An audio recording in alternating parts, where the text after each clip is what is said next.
عذاب میں داخل کرو۔ اور جب وہ دوزخ میں جھگڑیں گے تو غریب لوگ بڑے آدمیوں سے کہیں گے کہ ہم تو تمہارے تابع تھے، تو کیا تم دوزخ کے عذاب کا کچھ حصہ ہم سے دور کر سکتے ہو؟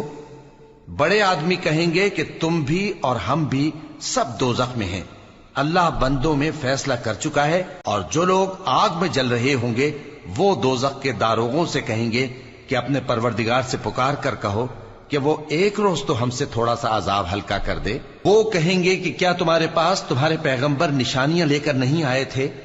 دوزخی کہیں گے کیوں نہیں؟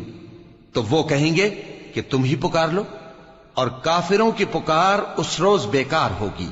ہم اپنے پیغمبروں کی اور جو لوگ ایمان لائے ہیں ان کی دنیا کی زندگی میں بھی مدد کرتے ہیں، اور جس دن گواہ کھڑے ہوں گے یعنی قیامت کو بھی، جس دن ظالموں کو ان کی معذرت کچھ فائدہ نہ دے گی، اور ان کے لیے لعنت اور ان کے لیے برا گھر ہے۔